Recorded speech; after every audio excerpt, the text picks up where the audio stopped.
Too much pleasure is making you weak. We live in an age where entertainment and stimulation are available every moment of the day. Your phone pings, your feed scrolls, your fridge hums with sugary drinks. It seems harmless until you realize that your ability to focus, endure discomfort, and delay gratification has been eroded. The mind that is continually fed, treats, never learns to hunt. The warrior who feasts without fighting becomes soft and slow. Every time you reach for a quick hit of pleasure, you are training yourself to flee from challenge. Modern pain comes in the form of overstimulation. Unlike the physical challenges of our ancestors, today's battles are invisible. They take place in the nervous system. Endless notifications, streaming services, processed food, and pornography flood your brain with dopamine spikes. Each spike is followed by a crash that leaves you feeling depleted and restless. The more you indulge, the less satisfying it becomes. What once felt rewarding now feels dull, so you consume more to feel anything at all. That is the trap. It's not that you lack willpower. It's that your reward system has been hijacked by an environment that never stops tempting you. Neuroscientists have discovered that dopamine isn't a pleasure chemical, but a prediction signal. It fires in anticipation of a reward, motivating you to seek it out. But if the reward arrives too easily or too often, the system malfunctions. Dopamine spikes are followed by dips below baseline, which make you feel unmotivated and unhappy. Over time, constant stimulation leads to tolerance. You need more extreme inputs to feel the same effect, while everyday joys lose their flavor. This is why endless scrolling and binge watching leave you drained instead of energized. Your brain is crying out for balance. The Guardian has written about how digital media allows unlimited binges that overwhelm our reward circuitry. Every swipe, every like, every flashing notification is designed to capture your attention and keep you coming back. When you finish an activity, there is a come down because your brain's chemicals need to rebalance. If you immediately start another activity, you never let that recovery happen. You end up living in a constant state of hunger. Add in refined sugar, instant delivery, and other modern comforts, and you have a recipe for permanent restlessness. Pleasure becomes pain when it is unmeasured. In contrast, the ancient Norse knew the law of measure. The Havamal, the Viking code of wisdom, warns against drunkenness and gluttony. It teaches that even good things are poison in excess. A warrior of restraint knew when to feast and when to fast. He understood that mead tastes sweeter after a battle. That song is more moving after silence. That warmth is more welcome after the cold. He was not a monk, denying himself joy. He simply knew that the meaning of pleasure comes from its context. Moderation sharpened his senses and strengthened his will. Imagine a Viking sitting around a longhouse table laden with roasted meat and ale. He eats and drinks with his comrades, but he does not indulge mindlessly. He respects the fact that tomorrow he may face a storm or an enemy raid. He does not want to be sluggish when it matters. So he stops before he is stuffed, and he spends the rest of the night sharpening his axe or playing a quiet game. His restraint is not about deprivation, it's about preparation. It's about choosing long-term strength over short-term indulgence. He knows that if he surrenders to excess, he will lose his edge. That is the Viking law of measure. One rule of limitation that keeps you sharp. You don't need to eliminate every pleasure. You need to reintroduce scarcity. You need to remember what it feels like to want something and to earn it. In practice, this means choosing one area of your life where you will impose a boundary. Maybe you decide that you will only check social media once a day at a specific time. Maybe you decide you will not consume refined sugar for a week. Maybe you limit your video game sessions to 30 minutes. The specifics matter less than the act of self-binding. By setting a clear limit, you train your brain to accept the discomfort of stopping. This sounds simple, but it's powerful.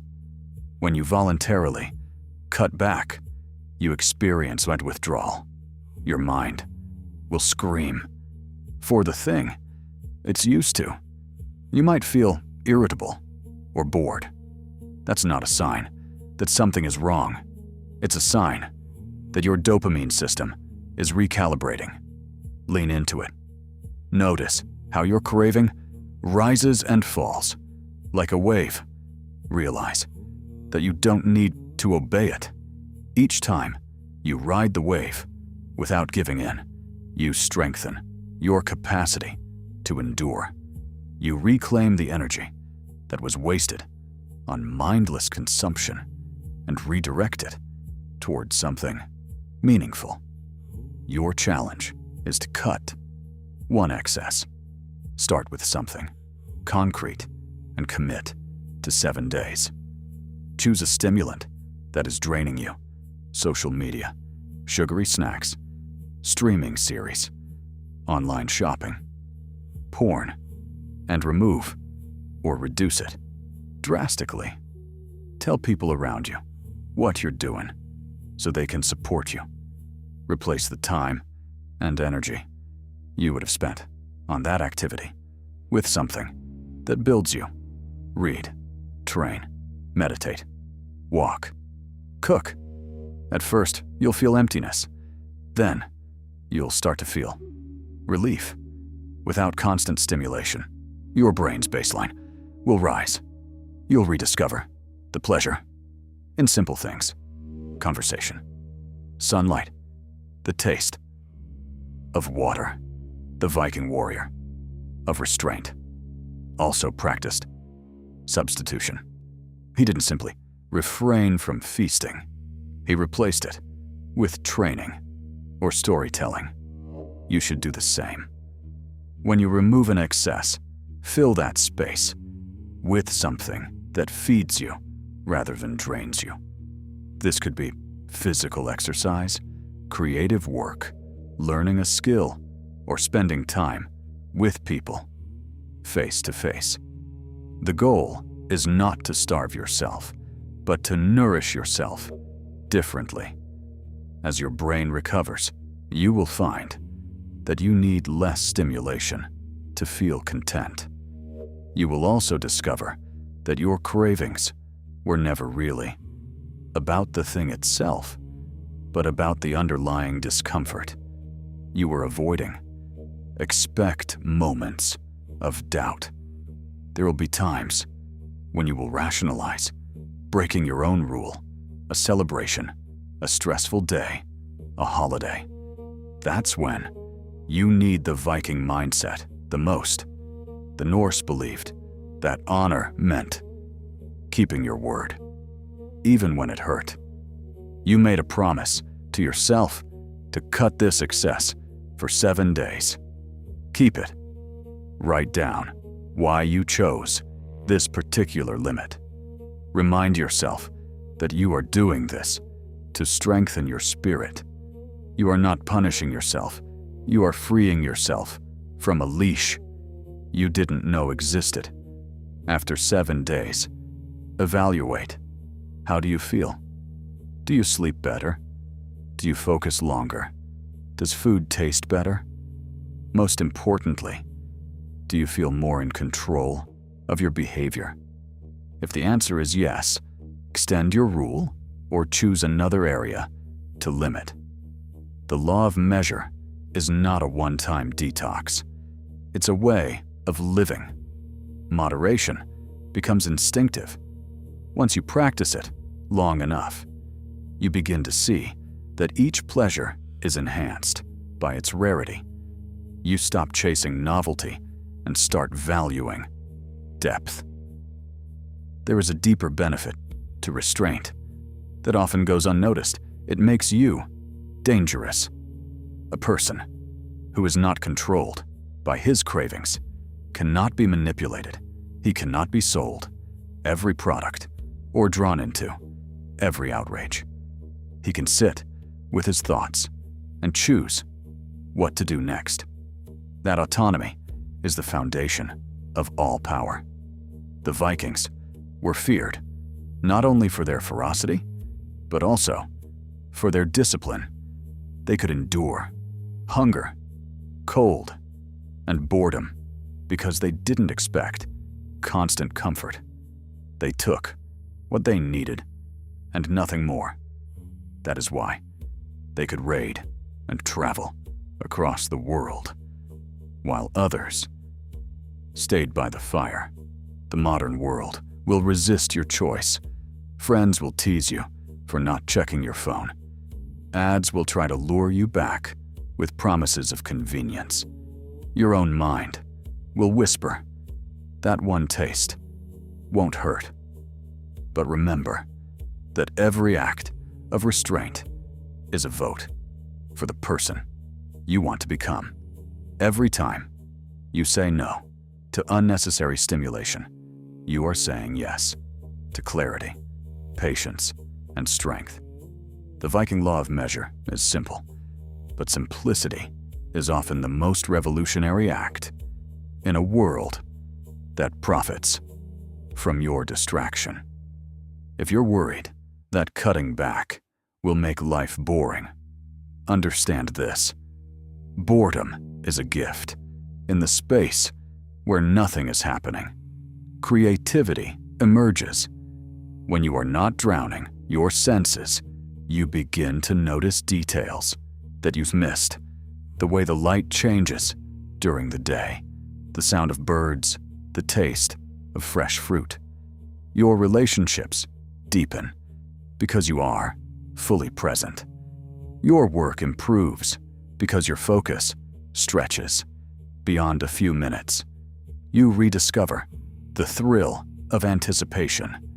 Pleasure grows because it is no longer constant. Remember why you are doing this. You are not trying to win some competition of self-denial.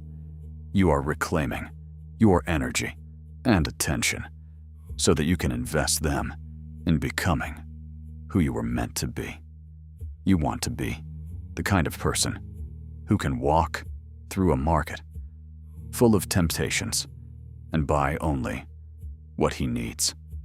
You want to be able to sit with discomfort and let it pass without running away.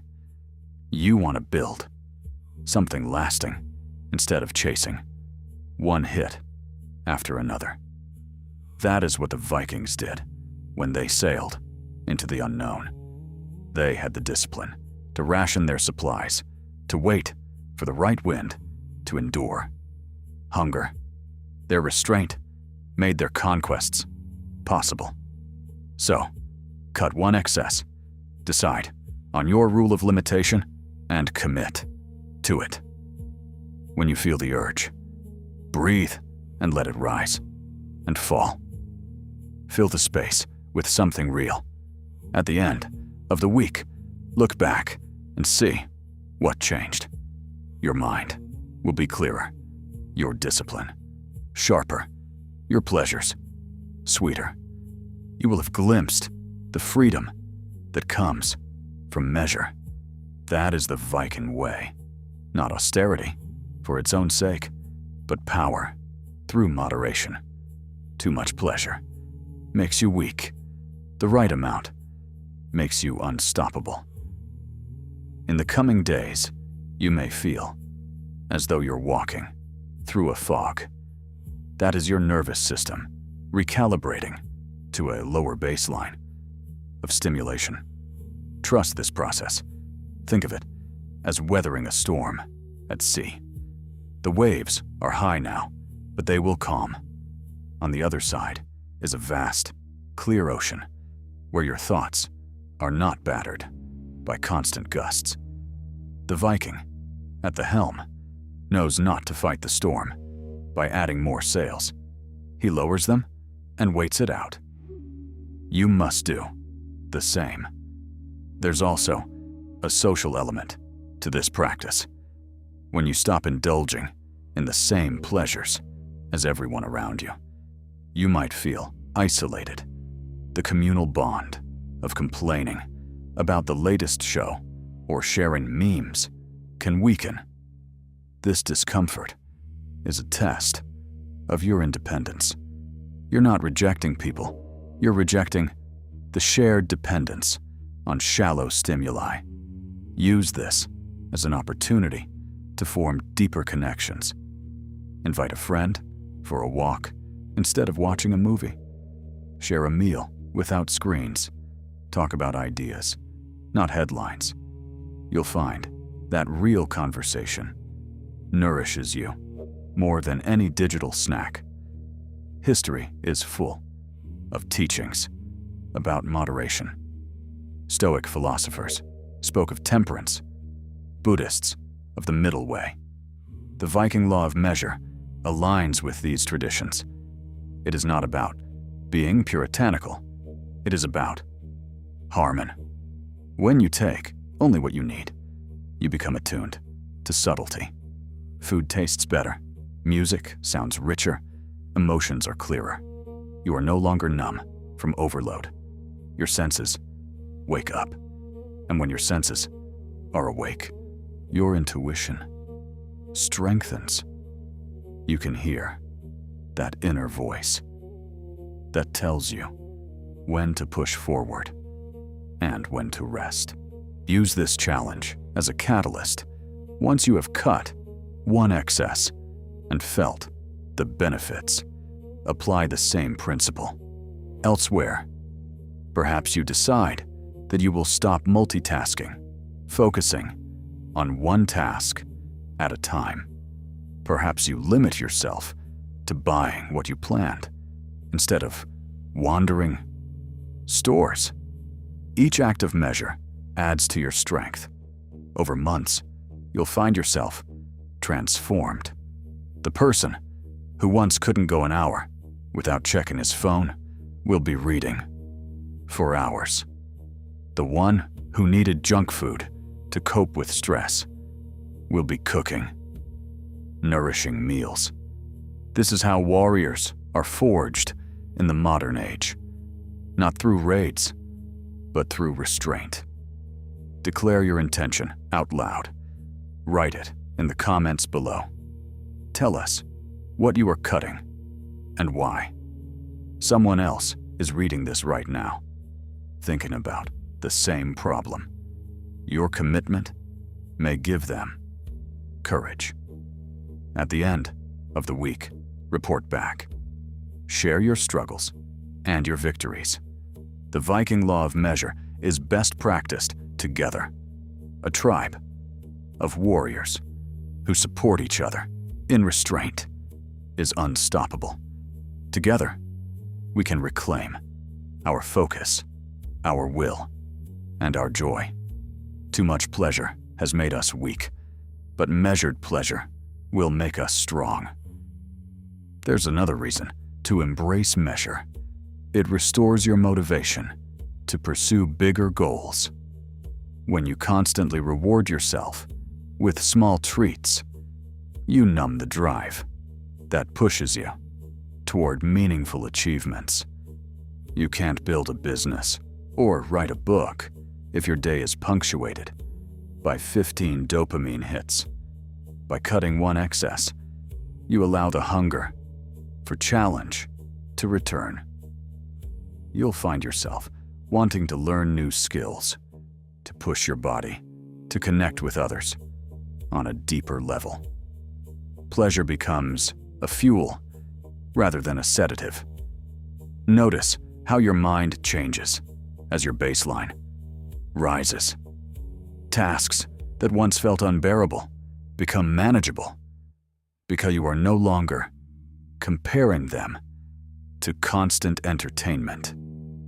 Waiting in line, sitting through a lecture, reading a dense book, these moments used to send you reaching for your phone. Now, they become part of the training. You start to see that boredom is not the enemy. It is the doorway to curiosity. Out of the emptiness emerges interest, and from interest emerges mastery. This is the hidden gift of measure. It opens space for depth. If ever you feel tempted to abandon your limit, picture a Viking setting sail into a storm. He cannot control the wind, but he can control his sails. He pulls back, holds steady, and trusts his skill. The storm will pass. Your cravings are storms. You ride them by holding to your rule. You will not drown. On the other side, you will reach new lands.